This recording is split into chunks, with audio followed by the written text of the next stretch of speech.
T1 del Salmo apareció en sus sueños. Dicen que los sueños no matan, pero aquella noche, Marta despertó empapada en sudor, con una frase latiendo en su cabeza como si alguien la hubiese grabado a fuego.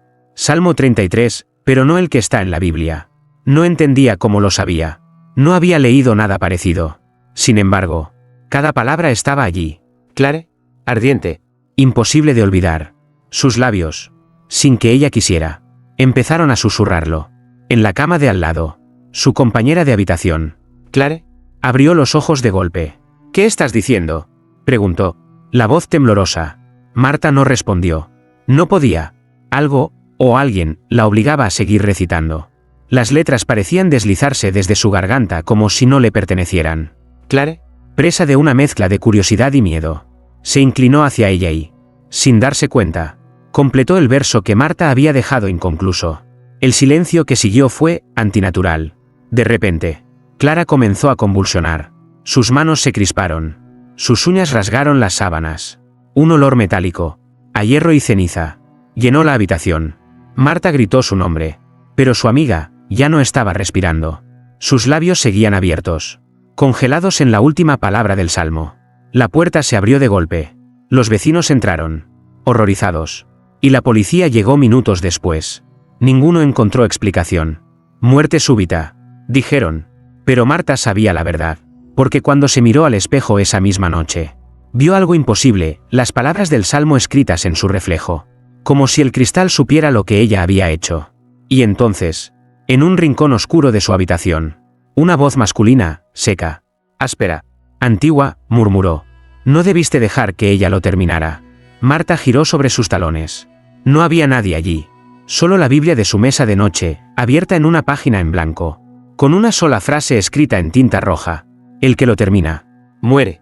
Pero esa noche, mientras intentaba dormir, el salmo volvió a susurrar en su mente, y Marta entendió que no estaba sola. El problema no era el sueño. El problema era que el salmo quería ser leído otra vez. T2 La advertencia del monje ciego.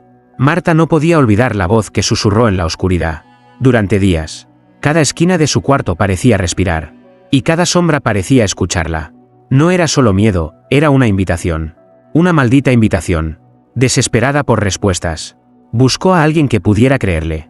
Fue así como encontró el nombre de un lugar que no figuraba en ningún mapa: el monasterio de San Lázaro. Un sitio del que solo se hablaba en murmullos. Al llegar, la neblina era tan espesa que la iglesia apenas se distinguía, como si flotara entre los árboles. Marta empujó la puerta de madera, y un coro de campanas invisibles resonó en su cabeza. No había nadie, excepto un anciano sentado en el último banco. No tenía ojos. ¿Dónde deberían estar? Solo había dos huecos oscuros. Sin embargo, cuando ella dio un paso, el monje habló: «Te he estado esperando». Marta se congeló. ¿Quién es usted?». «El último que escuchó el salmo y sobrevivió», respondió él, sin moverse. «Y por eso, no tengo ojos». El aire se volvió denso. Marta tembló. «Necesito entender, ¿qué es ese salmo? ¿Por qué mi amiga?» «SHHH», el monje alzó un dedo ennegrecido. «Cada palabra que pronuncias lo alimenta. El salmo no es una oración, es una puerta». Marta dio un paso atrás. «¿Una puerta? ¿A qué?». El monje sonrió, mostrando encías secas, casi podridas, a donde Dios nunca mira. En ese instante, las velas del altar se encendieron solas. Marta sintió un calor extraño en la nuca, como si alguien respirara detrás de ella. El monje continuó: «Nunca termines el salmo. Nunca, aunque escuches voces, aunque veas milagros, si pronuncias el último verso, ya no serás tú quien hable». De repente, las campanas del monasterio repicaron. Pero no eran campanas, eran lamentos. El monje se levantó, acercó su rostro sin ojos al de Marta y susurró: «Corre, antes de que él sepa que lo buscaste». Y entonces, detrás del altar, una sombra se movió, y susurró el primer verso del salmo como si la estuviera llamando por su nombre. Marta salió corriendo. Pero antes de cruzar la puerta, escuchó al monje gritar: «Si vuelves, no vendrás sola». T3 El eco en la iglesia vacía. Marta juró no volver nunca al monasterio, pero cada noche, el salmo la llamaba. A veces lo oía en sus sueños, otras veces en el ruido de las tuberías, e incluso, una madrugada, lo escuchó salir del mismísimo silencio. Al tercer día, no aguantó más. Tomó su abrigo y caminó hacia la vieja iglesia del barrio, abandonada desde hacía décadas.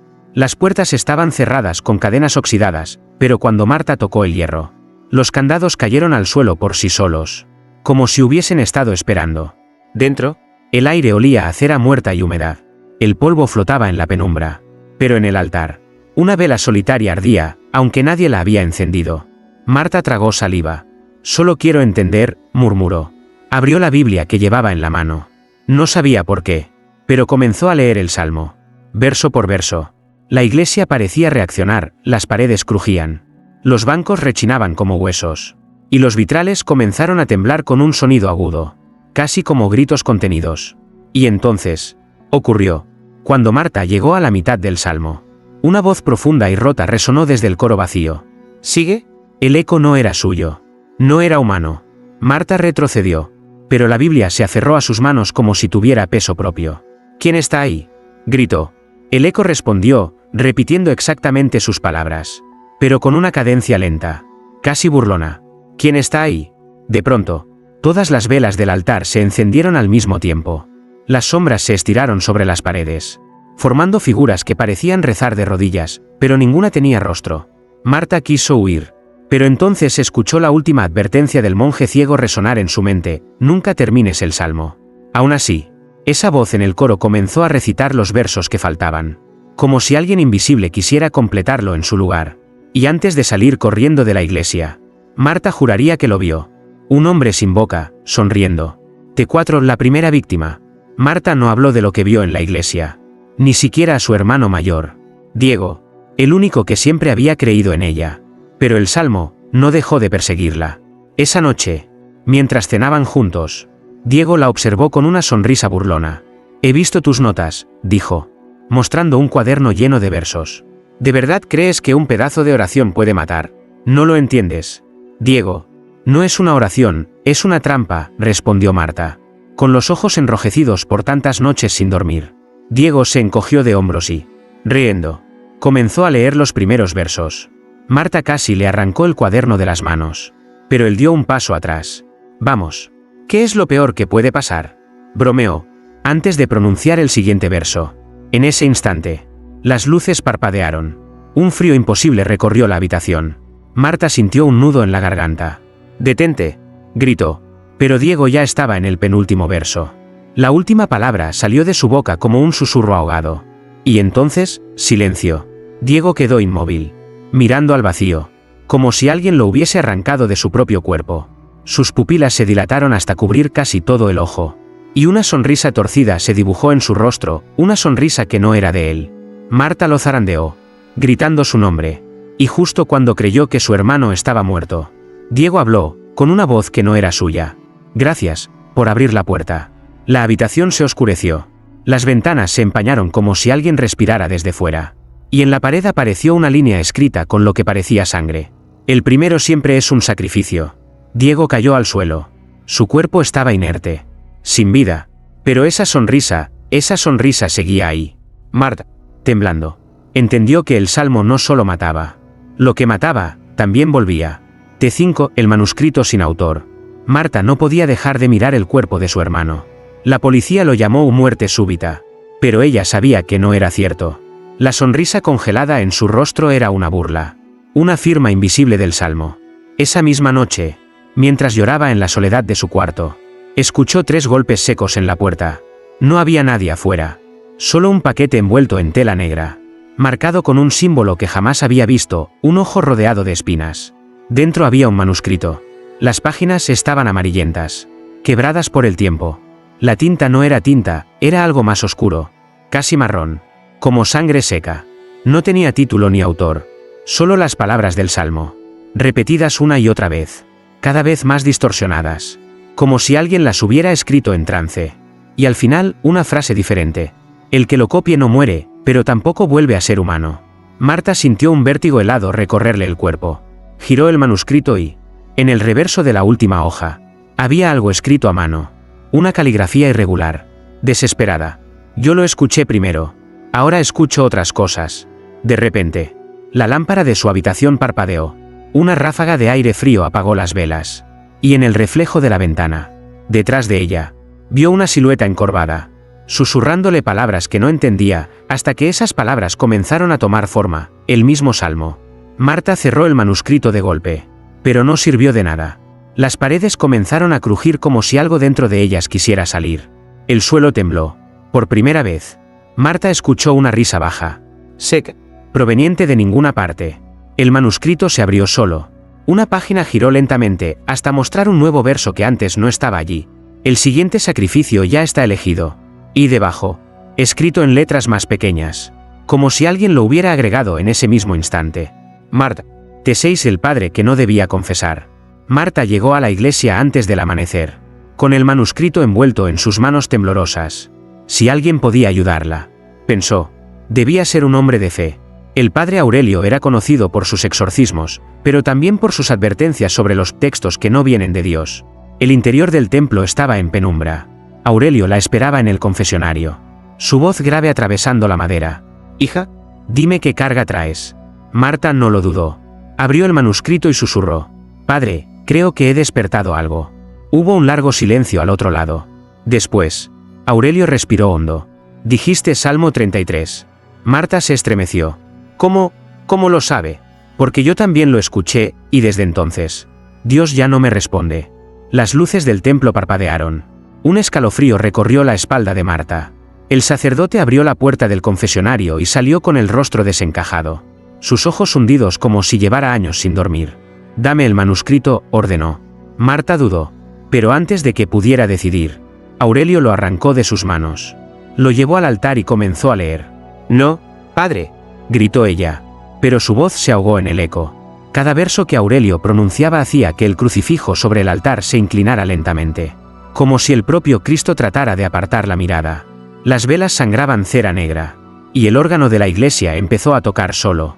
Una melodía rota y funeraria. Cuando Aurelio llegó al penúltimo verso, se detuvo. No puedo, murmuró. Una risa resonó desde el techo. Una risa profunda, inhumana. Y entonces, como si una fuerza invisible guiara su lengua, Aurelio susurró el último verso. Las campanas del templo sonaron solas. Las paredes se agrietaron. Aurelio cayó de rodillas. Pero no estaba rezando. De sus labios brotó una voz que no era suya. Él ya está aquí. Y antes de que Marta pudiera huir, vio algo imposible. El rostro del sacerdote se alargó en una sonrisa macabra, mientras sus ojos se apagaban como velas muertas. El salmo había reclamado otro siervo. T7 la campana que no debía sonar. La mañana siguiente, el pueblo despertó con un sonido que no escuchaban desde hacía más de 50 años, la campana de la iglesia de San Aurelio. Nadie debería haber podido tocarla. La cuerda estaba podrida. Y el campanario, sellado con clavos bendecidos tras un antiguo exorcismo. Pero sonaba, una y otra vez. Lenta, fúnebre, como si anunciara un entierro que aún no había ocurrido. Marta salió de su casa con el corazón desbocado. Frente a la iglesia, decenas de vecinos se habían reunido, murmurando oraciones mientras miraban el campanario. Nadie se atrevía a entrar. Fui yo quien lo escuchó primero, susurró una anciana, con los ojos en blanco. Eso significa que hoy alguien va a morir. Marta no podía permitir que el salmo siguiera extendiéndose. Empujó la puerta de la iglesia, que debería estar cerrada, pero se abrió con un gemido largo, como si hubiese estado esperando su llegada.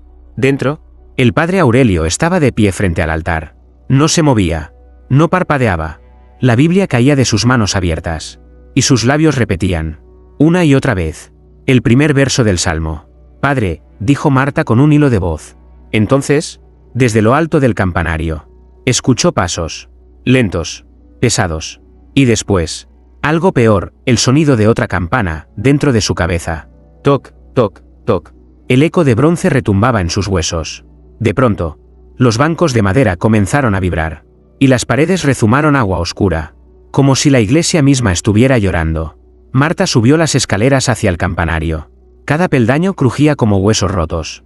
Cuando llegó arriba, se quedó helada. La campana oscilaba sola, y bajo ella, colgaba un cuerpo, el del monje ciego. Sus pies apenas tocaban el vacío, pero sus manos señalaban a Marta, temblorosas, mientras sus labios muertos se movían sin sonido. Solo una palabra se dibujaba en su boca. Corre, pero ya era demasiado tarde, porque detrás de Marta, alguien, o algo, empezó a tocar una segunda campana. Y esa, no sonaba para anunciar un entierro. Sonaba para llamar al siguiente lector del salmo. T8 El rostro detrás del crucifijo. Marta no durmió esa noche. El sonido de las campanas aún retumbaba en sus huesos. Pero más que el eco, había algo peor, una sensación de que no estaba sola, ni siquiera cuando cerraba los ojos. Al amanecer, decidió volver a la iglesia. El padre Aurelio seguía allí, de rodillas frente al altar, murmurando el primer verso del salmo sin cesar. Marta no podía acercarse. Cada vez que lo intentaba, sentía que el aire se volvía tan pesado que le cortaba la respiración. Entonces lo vio, detrás del crucifijo, justo entre las sombras proyectadas por las velas negras. Un rostro emergió lentamente. No tenía carne, solo hueso cubierto de grietas profundas, como si hubiese sido tallado a golpes. Y sin embargo, sonreía. Tú, Marta apenas pudo pronunciar palabra. ¿Qué eres? Los labios inexistentes de aquel rostro no se movieron, pero su voz resonó dentro de su mente. El primero. El frío de esa palabra le atravesó la columna. Marta entendió de inmediato, estaba viendo al hombre que había terminado el salmo por primera vez, y no había muerto. ¿Por qué sigues aquí?, preguntó ella, temblando. Porque nadie deja de leerlo. Una vez que el salmo entra, no se va, solo cambia de boca. De pronto, los ojos vacíos del cráneo se abrieron, y dentro de sus cuencas ardían dos llamas oscuras, más negras que la noche. Yo lo canté, y él me escuchó. Ahora, le toca a alguien más. Las velas comenzaron a apagarse una a una. El crucifijo se inclinó hacia adelante, como si intentara huir de la pared. Marta retrocedió, pero el rostro habló de nuevo. El salmo no mata, el salmo reclama. ¿Y tú? Marta, ya tienes su voz. De repente, detrás de ella, el padre Aurelio dejó de murmurar, y con una sonrisa quebrada, susurró el último verso. La iglesia tembló, y el rostro detrás del crucifijo rió. T9 La noche de los susurros. Esa noche, el pueblo entero se convirtió en un coro maldito. Marta se despertó sobresaltada a las 3:33 de la madrugada. Al principio creyó que soñaba, pero pronto comprendió la verdad, todos lo estaban murmurando. Desde las casas, las calles, incluso los establos. Hombres, mujeres y niños. Todos susurraban el mismo salmo como si alguien los hubiera poseído. Abrió la ventana y el aire estaba espeso, cargado de un eco imposible.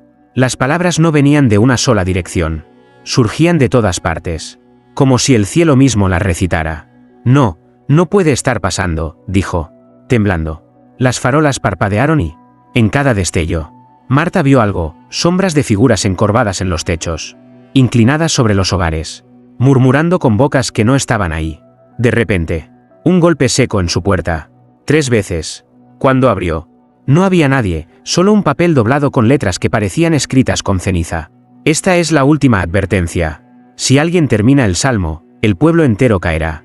Un alarido rompió la noche. Venía de la casa de la anciana Celia. Marta corrió hacia allí, pero al entrar, se detuvo en seco. Celia estaba de pie en medio de la sala, los ojos en blanco, sonriendo con una calma monstruosa mientras recitaba el salmo en voz alta. «Cele, para», gritó Marta. La anciana giró la cabeza con un crujido antinatural. «No puedo. Niña, él ya está aquí», dijo. Y su voz sonó como si hablara con 1000 lenguas a la vez.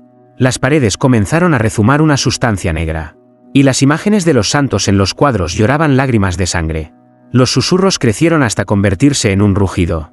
Marta tapó los oídos, pero las palabras seguían dentro de su cabeza, golpeando su mente como martillos. «Termínalo, termínalo». Y entonces, como si alguien apagara el mundo, todo quedó en silencio.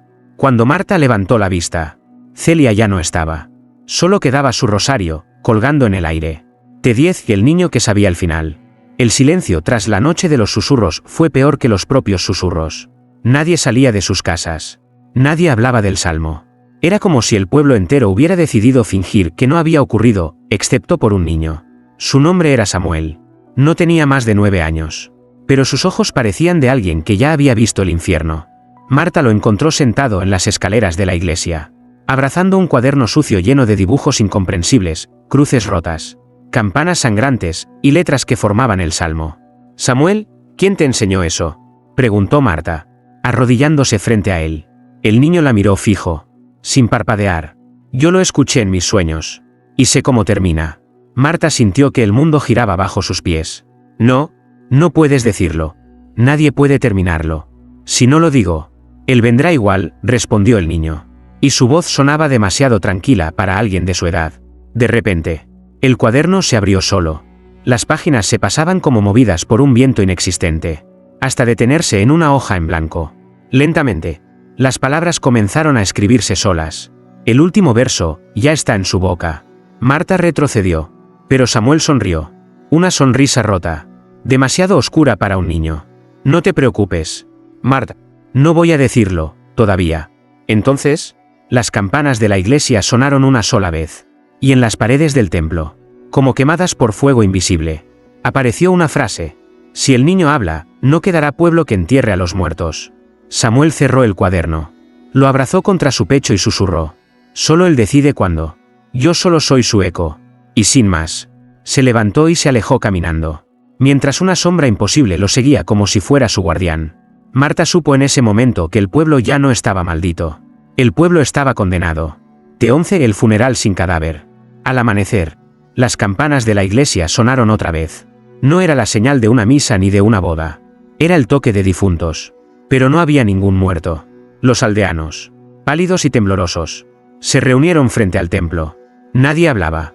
Solo seguían al monaguillo que llevaba un ataúd vacío cubierto con un manto negro. Marta, incapaz de entender lo que estaba viendo, se acercó al padre Aurelio, que ahora parecía más una sombra que un hombre. ¿Quién es el difunto?, preguntó ella. El sacerdote giró lentamente la cabeza hacia ella y, con una voz hueca, respondió: el que aún respira. El ataúd fue llevado al altar. Los feligreses comenzaron a cantar un salmo, pero no era uno que Marta conociera. Las palabras eran guturales, antiguas, llenas de un eco que parecía salir de las paredes mismas. Entonces, vio algo que le heló la sangre. Dentro del ataúd vacío, había movimiento. Una presión desde adentro, como si algo invisible estuviera golpeando la tapa de madera. Golpes sordos, lentos. Marta quiso huir, pero los ojos de los aldeanos estaban fijos en ella, vacíos, como si todos compartieran una sola mente. El padre Aurelio levantó el manuscrito del Salmo y comenzó a leer, cada palabra más fuerte que la anterior. Con cada verso, el ataúd temblaba más, hasta que una voz apagada resonó desde adentro.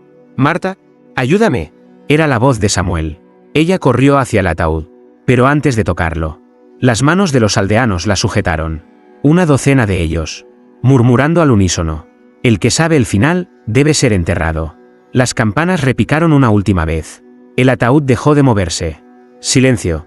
Y entonces, como si nada hubiera pasado, todos se apartaron. El padre Aurelio sonrió. Ahora, el salmo duerme un poco más. Pero Marta sabía que era mentira, porque detrás de ella, Samuel estaba de pie, mirándola, y sonriendo, y en su cuaderno, el último verso seguía escribiéndose solo. Te 12 la misa de los muertos despiertos. Aquella noche, el pueblo fue convocado por un tañido de campanas que nadie tocaba. Era medianoche cuando Marta llegó a la iglesia y la encontró llena. No solo de vivos. En los bancos, junto a los aldeanos, había cuerpos que no deberían moverse. Hombres y mujeres que el salmo había reclamado. Sentados erguidos, con los ojos vacíos como espejos rotos. Entre ellos, Marta reconoció a Celia, la anciana que había desaparecido, y al monje ciego que colgaba del campanario. El padre Aurelio, o lo que quedaba de él, presidía la misa.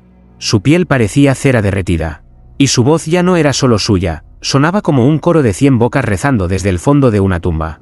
Hoy, anunció, levantando el manuscrito del salmo, hoy la muerte comulga con los vivos. Marta retrocedió un paso, pero las puertas de la iglesia se cerraron solas. Un viento helado apagó las velas y solo quedó la luz enfermiza de la luna filtrándose por los vitrales. Entonces, comenzó el canto. Primero, los vivos. Luego, los muertos. Una sola voz, imposible de distinguir. Un murmullo que crecía hasta desgarrar el aire. Marta sintió como el sonido le desgarraba los pensamientos, empujándola a unirse. En medio del cántico, Samuel apareció. Caminó hacia el altar con el cuaderno en brazos. Y todos, vivos y muertos, se inclinaron ante él. Él ya lo sabe, dijeron los muertos al unísono. Él lo dirá cuando suene la última campana. Samuel levantó la mirada hacia Marta. ¿Quieres escucharlo? ¿Marta?, susurró. Las campanas repicaron una vez. El suelo tembló. Los cuerpos de los muertos sonrieron, mostrando encías negras. Y entonces, uno por uno, los cadáveres comenzaron a levantarse. No como espectros, no como recuerdos, Se levantaron para terminar el salmo. Marta gritó, pero sus palabras fueron tragadas por aquel canto abominable que no venía de la tierra, sino del cielo. Y en ese instante, comprendió algo peor: la misa no había empezado esa noche. La misa nunca había terminado. T13 el eco de la última campana. Cuando sonó la última campana, el pueblo dejó de ser pueblo. El bronce retumbó tan fuerte que las paredes de la iglesia se agrietaron. Y el sonido no se detuvo, seguía vibrando en el aire, como si el mundo entero hubiera sido reducido a un solo repique infinito. Marta se llevó las manos a los oídos. Pero no servía de nada. El eco estaba adentro, dentro de su cráneo, golpeando sus pensamientos como un martillo. Los muertos, aquellos que habían vuelto en la misa, dejaron de cantar y comenzaron a reír. Una risa seca, rot, como madera astillada. Los vivos se arrodillaron uno por uno, mientras sus sombras se desprendían de sus cuerpos y caminaban hacia el altar. Samuel avanzó entre ellos, su cuaderno abierto, las páginas agitándose como si un viento invisible quisiera arrancarlas. Ya no hay vuelta atrás. Marta, dijo con esa voz imposible, que sonaba como la de un niño y, al mismo tiempo, como la de algo mucho más antiguo. Cuando la última campana suena, el salmo deja de ser palabra, se convierte en puerta. Marta vio entonces cómo las grietas en las paredes crecían, pero no daban al otro lado de la iglesia. No, daban a un cielo sin estrellas, a un vacío lleno de ojos.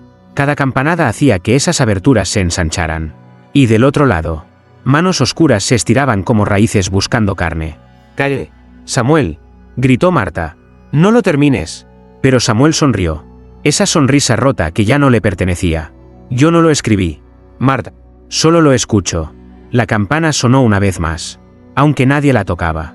El altar se partió en dos, y de entre las losas surgió un resplandor negro. Las sombras de los aldeanos entraron una por una, mientras sus cuerpos quedaban vacíos, rígidos, como muñecos sin hilos. Samuel levantó el cuaderno, y la última página empezó a llenarse de letras de fuego. Marta sintió el aire quebrarse como cristal. Y entonces, del eco de la campana, una voz habló: «Uno más, y todo será mío».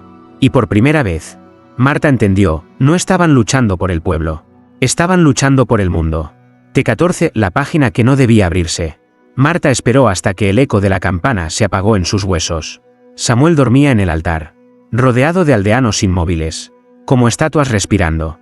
El cuaderno descansaba en sus manos, abierto, casi invitándola. Sabía que no debía mirarlo, pero lo hizo. Las páginas pasaron solas, como si algo reconociera su curiosidad y quisiera castigarla.